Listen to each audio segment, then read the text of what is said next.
Vous êtes sur la RTG, mesdames et messieurs. Merci de votre fidélité et bienvenue dans ce journal. Un arrêté conjoint vient d'être signé entre le ministère de l'Administration du Territoire et de la Décentralisation et celui des Affaires étrangères sur le découpage des circonscriptions électorales dans les ambassades et consulats. L'objectif est de permettre aux Guinéens établis à l'étranger de participer aux prochaines élections. Les acteurs intervenant dans le projet de renforcement de la gouvernance des pêches étaient en concertation ce mercredi à Conakry. L'objectif est d'accroître les résultats du projet en toute transparence. Dans ce journal, nous nous intéressons au football féminin, un secteur en Guinée qui éprouve d'énormes difficultés dans son décollage. Cela s'explique par le manque de compétition dans le domaine, ce qui impacte négativement son ascension. C'est tout pour le sommaire. Encore une fois, bonsoir et bienvenue à tous dans ce journal. Je vous le disais au sommaire, les Guinéens établis à l'étranger participeront aux prochaines élections prévues en République de Guinée. Un arrêté conjoint vient d'être signé entre le ministère de l'Administration du Territoire et de la Décentralisation et celui des Affaires étrangères sur le découpage des circonscriptions électorales dans les ambassades et consulats. La suite avec Makemedosa. Cet arrêté prévoit un total de 36 circonscriptions électorales reparties en Afrique, en Amérique, en Asie et en Europe. Un nombre nettement supérieur à celui des élections passées. L'objectif de la signature de cet arrêté conjoint vise à faire bénéficier les citoyens guinéens établis à l'étranger les mêmes avantages que ceux de l'intérieur, notamment dans le cadre du droit de vote. Et aujourd'hui, à l'intérieur du pays, nous avons 33 circonscriptions électorales à l'intérieur, plus 13 dans la région de Conakry. Et nous voulons de signer, n'est-ce pas, un arrêté conjoint pour la création de 36 circonscriptions électorales dans les ambassades et les consulats concernés. C'est pour faire bénéficier les mêmes avantages de la République à tous les Guinéens de l'intérieur, tout comme les Guinéens de l'extérieur. Nous remercions Dieu que ce soit nous qui organisons ces élections par la grâce de son Excellence Monsieur le Président de la République. Pour sa part, le ministre Dr Maurice Anda Kouyaté a exprimé sa satisfaction quant à cette avancée, soulignant les efforts remarquables du président de la République, le général Mamadi Doumbouya, envers les compatriotes guinéens de l'étranger. Le président, le général Mamadi Doumbouya, tend la main pour que tous les Guinéens soient égaux et qu'on travaille ensemble pour la Guinée. Donc je voudrais attirer l'attention de nos compatriotes à l'extérieur. Ce que nous voulons faire, c'est de travailler pour enfin, je le dis toujours, enfin donner à la Guinée ce qu'elle mérite, c'est-à-dire sa place totale dans le concert des nations et sa place aussi dans le concert économique des nations. Chers compatriotes, établis à l'étranger, au-delà de tout, vous êtes Guinéens, participez à ce scrutin. Donnons-nous la chance de nous mettre enfin dans le concert des nations qui avancent vers la prospérité. Les deux chefs de département précisent que le président de la République attend des Guinéens de l'extérieur une participation réelle et positive à ce processus au-delà de toute considération politique et politicienne. Tenue de la toute première réunion du Conseil d'administration de transition de Arriva Guinée, la rencontre intervient après l'acquisition par l'État de 75% des parts du groupe MTN. Des sujets d'ordre financier et de gouvernance étaient à l'ordre du jour. Mamadi Gassama, compte rendu. Le 30 décembre dernier, un décret annonçait l'acquisition par l'État de 75% des parts du groupe MTN dans Arriva Guinée. Cette acquisition donne désormais le droit à l'État d'avoir une main mise sur les actions. C'est en cela qu'intervient cette rencontre à l'effet de formaliser la gouvernance à travers la mise en place d'un conseil d'administration. Le conseil qui était là, c'était un conseil d'une société privée. Maintenant, il est un conseil d'une société publique, majoritaire publique, et donc il faut adapter la réalité au contexte réglementaire et légal. C'est dans cette application qu'on s'est réunis de façon, pour la première fois, statuer avec le conseil d'administration, nouveau transitoire, qui va donner des grandes orientations et définir une feuille de route à l'effet de redynamiser cette société et éventuellement trouver des partenaires plus avantageux pour l'État guinéen, pour les emplois et pour également l'émergence des télécommunications sur l'ensemble du pays.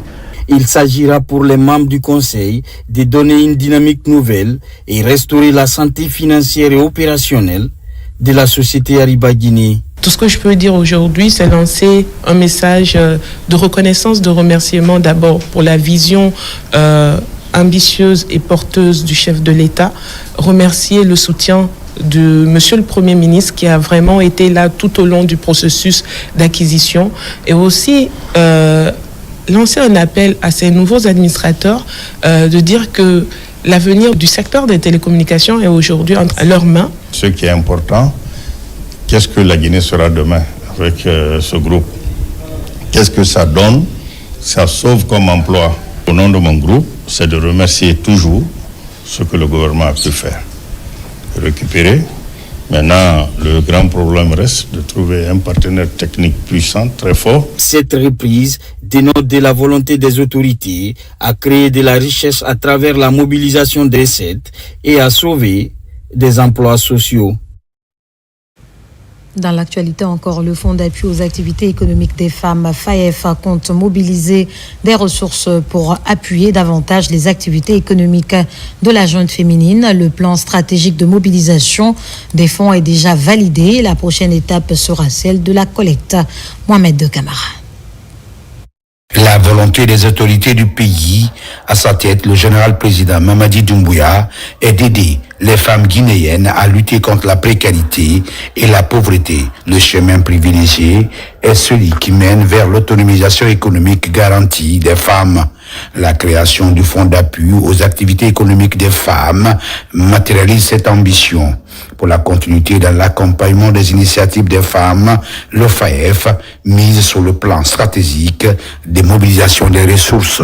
J'ai des sentiments de satisfaction vu que le plan stratégique mis en œuvre peut impacter positivement les femmes et les filles de la République de Guinée. Ce plan va impacter réellement la femme guinéenne dans son originalité et dans la globalité, puisqu'on a touché à tous les aspects. Donc, même celles qui ne sont pas formalisées, on va les formaliser. C'est un aspect très intéressant. À part le budget national de développement BND, le plan stratégique va permettre au FAEF de mobiliser d'autres fonds pour mieux accompagner les activités économiques des femmes. C'est une structure qui est déjà assez active sur le terrain et sans plan stratégique. Et tenez-vous bien, avec ce plan stratégique, elle pourra mieux ordonner sa stratégie de mobilisation des ressources. Elle pourra mieux ordonner sa stratégie de plaidoyer vis-à-vis des différents bailleurs et pourvoyeurs de fonds. Le général d'armée Mamadi Doumbouya a créé ce fonds pour que nous puissions impacter positivement la vie de la Guinéenne, que nous puissions sortir la femme guinéenne de sa précarité, de sa pauvreté et en faire une femme autonome. Le plan stratégique est un outil de décision qui guide le processus de mobilisation des ressources du FAEF. Son ambition, impacter positivement l'initiative économique des femmes. Comment détecter de façon précoce les maladies zoonotiques à l'interface homme-animal-environnement? La question était au centre d'une formation qui a regroupé des cadres et agents issus de la santé humaine, services vétérinaires et l'environnement de la région de Bokeh. Objectif, maîtriser l'outil informatique pour renforcer la surveillance dans les cheptels et autres lieux susceptibles d'occasionner la maladie. Younous Atawel Kamara. Ils sont agents issus de la santé humaine, services vétérinaires et de l'environnement de la région de Bokeh à prendre part à cette formation. Il s'agit pour ces acteurs de renforcer leurs capacités sur la maîtrise du manuel de surveillance des maladies de la faune sauvage en vue de détecter précocement les maladies zoonotiques à l'interface homme-animal-environnement dans l'approche Une seule santé. Comme nous le savons, la plupart des grands problèmes de santé qu'on a, les grandes épidémies, proviennent des animaux.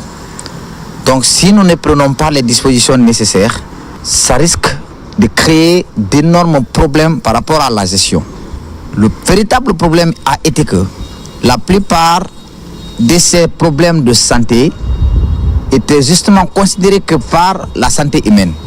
Cependant, l'origine de ces maladies provient des animaux.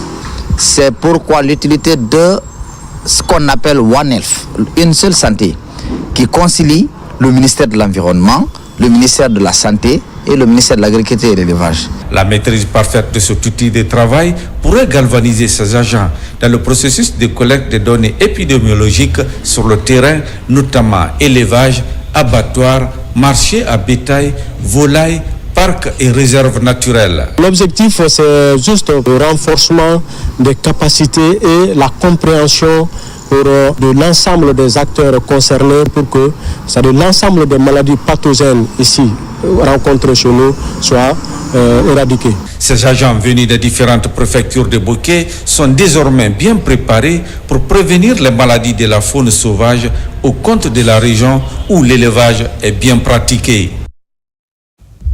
Dans l'actualité, toujours une rencontre entre des acteurs intervenants dans le projet de renforcement de la gouvernance des pêches en Guinée vient de se tenir. Il s'agit d'accroître les résultats du projet en toute transparence. Mamadou Alpha Baldé Al-Gassimoba. Améliorer la lutte continue contre la pêche illicite non déclarée et non réglementée, un combat qui fait du chemin en Guinée. Aujourd'hui, le projet renforcement de la gouvernance des pêches en Guinée, lancé il y a 2 ans, a permis de corriger plusieurs imperfections comme le renforcement de la surveillance, le cadre juridique et réglementaire, mais aussi l'amélioration de la transparence et la gouvernance du secteur. Ce projet a pour ambition de soutenir nos partenaires guinéens dans la réduction des opportunités de pêche INN et de commerce de produits issus de la pêche illégale, contribuant ainsi à une gestion plus durable des ressources halieutiques. C'est un très grand fléau qui amenuise les recettes au niveau des États. Donc renforcer la capacité des structures qui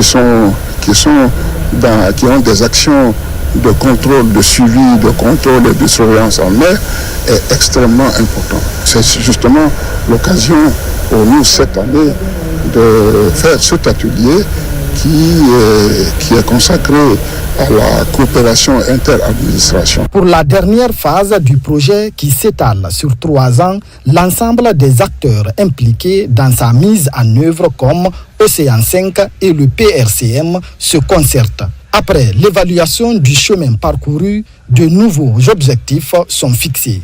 Cet atelier ambitionne de jeter les fondations d'une coopération inter-institution efficace en validant un protocole d'entente, en structurant un groupe de contact opérationnel et en lançant une plateforme nationale de partage d'informations.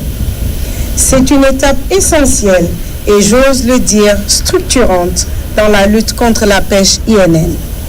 Sous la tutelle du ministère de la Pêche et de l'Économie maritime, le projet renforcement de la gouvernance des pêches en Guinée entend favoriser un secteur halieutique totalement transparent, régi par des procédures claires, entièrement respectueuses des règles en la matière. Nous poursuivons cette édition. La ministre du Commerce, de l'Industrie et des petites et moyennes entreprises était récemment à Pamlap, frontière guinéo-sierra-léonaise. Il était question pour Dr Djaka Sidibé de s'enquérir de l'état d'avancement des travaux de construction du guichet unique de son département, un bâtiment qui va regrouper des services déconcentrés en charge du contrôle de la déclaration et du suivi des produits. Le délai d'exécution des travaux est de 6 mois. Karim Kamara, reportage. À 33 km de la ville de Forêt-Caria, Pamlap, la mosaïque, dernier village guinéen avant de fouler le sol sierra-léonais. Dans la zone tampon, la ministre du Commerce, Industrie et PME fait un crochet pour s'entretenir avec les différents acteurs du commerce transfrontalier à ce poste. Sa délégation arrive ensuite sur ce chantier où se construit le bâtiment du guichet unique du ministère du Commerce, Industrie et PME.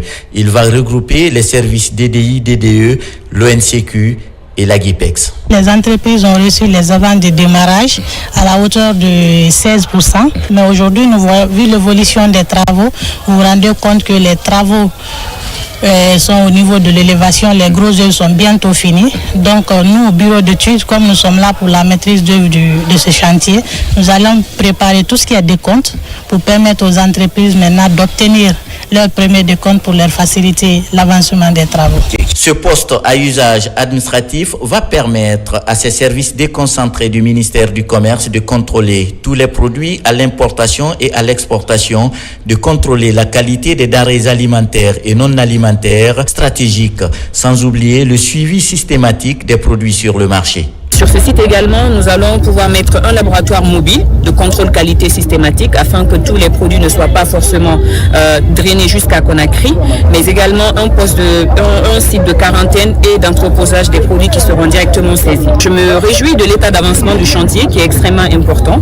Dans les semaines à venir, nous ferons le point en termes de décompte physique. Nous souhaitons que l'entreprise puisse respecter ce délai contractuel, mais également le cahier de charge.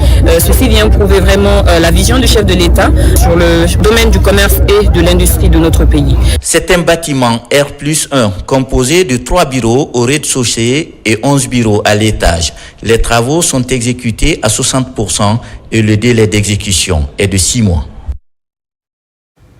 Sur le plan éducatif, une école primaire vient d'être inaugurée à Bereko, secteur situé dans la région de Mamou. Cette infrastructure scolaire, en plus d'offrir des meilleures conditions d'apprentissage aux élèves, met fin aux longues distances à parcourir pour accéder au savoir. Fodé Camara, reportage. À Mamou, au cœur du secteur de Bereko, une infrastructure scolaire moderne d'une capacité d'accueil de 150 élèves. Aux salles de classe viennent s'ajouter le bureau et le logement du directeur, un forage ainsi qu'un bloc de latrines. Cette école primaire est construite par le groupe Africa Global Logistique pour renforcer l'éducation à la base. L'éducation, c'est outil, meilleur outil du monde pour changer, pas de Guinée, pas d'Afrique, mais le monde entier. Les enfants qui vont marcher les 7 km, 8 km à pied, pour aller dans l'école, c'est fini.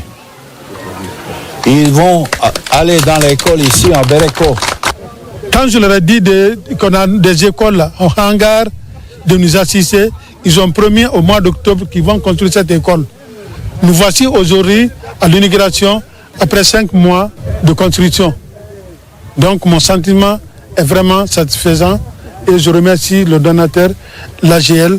Je remercie au nom de Monsieur le Président de la République, chef de l'État, chef suprême des armées, tout ce qu'ils font pour nos communautés. Les différents compartiments de ce centre d'éveil communautaire viennent offrir un environnement d'apprentissage adéquat aux élèves et des conditions idéales de travail pour les enseignants. Alors cela vient de la prospection de nos équipes. Nous sommes à la détection des besoins des communautés. Il nous a été remonté à la direction générale un besoin qui était très important en termes d'école. Nous avons trouvé ici une école en gare, que vous pouvez trouver derrière nous aujourd'hui, dans laquelle était scolarisé un certain nombre d'enfants. Nous avons jugé nécessaire, dans le cadre de notre responsabilité sociétale, d'investir pour le bien-être des communautés. C'est la raison pour laquelle nous avons investi dans cette école, qui est un premier pas, et nous espérons aller encore plus loin. Nous allons continuer à accompagner les efforts pour continuer à sillonner le pays et à détecter partout là où les communautés ont des besoins, et nous allons intervenir tant que nous pourrons. Cet investissement de plus de 600 millions de francs guinéens vient matérialiser l'engagement du groupe Africa Global Logistique en faveur du développement éducatif et social des communautés locales. Sur le plan politique, les membres du bureau du PDG RDA se sont retrouvés dans l'une des cases Bellevue ce mercredi pour célébrer non seulement la date anniversaire du décès du père de l'indépendance guinéenne Ahmed Sékou Touré, mais aussi créer la JRDA, Jeunesse révolutionnaire démocratique africaine. Plus de détails avec Mohamed III Camara. Le 26 mars 1959 a été créée la Jeunesse de la Révolution démocratique africaine JRDA. Et le 26 mars 1984 est décédé le père de l'indépendance guinéenne, le président Ahmed Sékou Touré. Une occasion pour les militants du PDG de se retrouver à la case de la Bellevue dans la propriété familiale du président Ahmed Sékou Touré. Il s'agit de rappeler sa vision, ses vérités et ses convictions à travers un livre par El Hadj Ismaïl Guissène. Au temps de la colonisation, la jeunesse guinéenne n'avait pas de nom. Mais à l'avènement du PDG RDA, à sa tête, le président Ahmed Sékou Touré, ce mouvement à 8 jours a été constitué. Je suis très honoré d'assister à cette journée aujourd'hui de dédicace du livre de feu tonton El Hadj Ismaïl Guissène, qui coïncide à l'an 41 du décès du père de l'indépendance guinéenne, feu Ahmed Sékou Touré. Au cours de cette retrouvaille littéraire, d'autres œuvres littéraires ont aussi été présentées, suivies d'une exposition des cahiers et des photos qui montrent les images des illustres combattants disparus pour la cause noble de la Guinée. J'ai ma participation dans ce livre-là, je l'ai lu. Au Briantou, ce livre-là est extraordinaire, c'est très bien. Guissène, c'est un homme qui a dédié sa vie, n'est-ce pas, au combat pour la dignité, pour l'indépendance, pour la vérité, pour la justice, mais surtout, mes amis, pour la fraternité. Les participants ont eu à parcourir un document de 332 pages de l'âge feu Ismaïl Guissène qui retrace le parcours du Guinéen panafricaniste et mondialiste Ahmed Sékou Touré. Merci au peuple de Guinée d'honorer mon époux. Il est parti, mais il est présent dans l'âme, le corps des Guinéens. Il a beaucoup fait pour ce pays.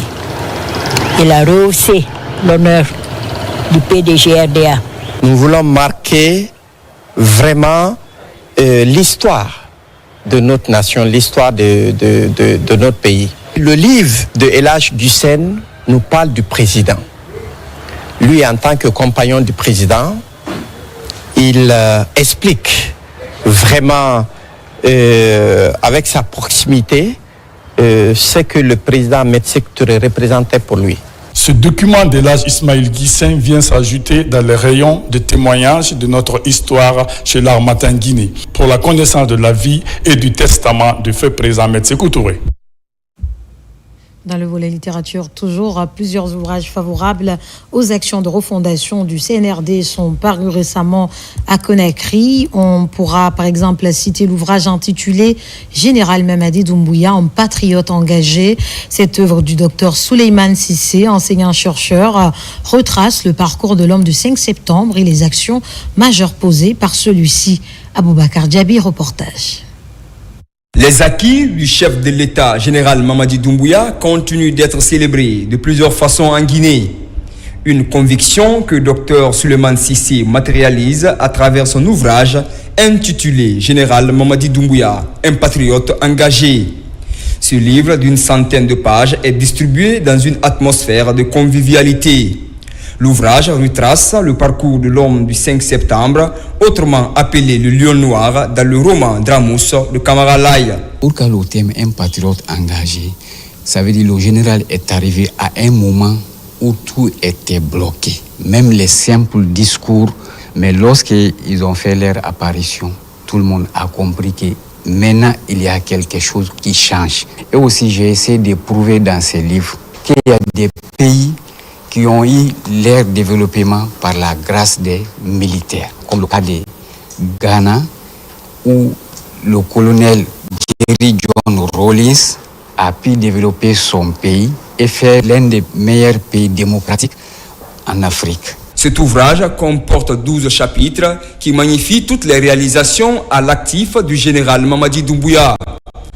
Dr Souleymane Cissé met en évidence le bravoure de l'homme, tout en invitant les amoureux de la lecture à y jeter un coup d'œil pour mieux connaître les réformes engagées en Guinée depuis le 5 septembre 2021. Ce que Dr Souleymane Cissé a fait, le nom qui a été dédié au Monsieur le Président de la République, les contenus dans les documents, c'est important pour nous les arabophones en République de Guinée et c'est bon aussi pour la République.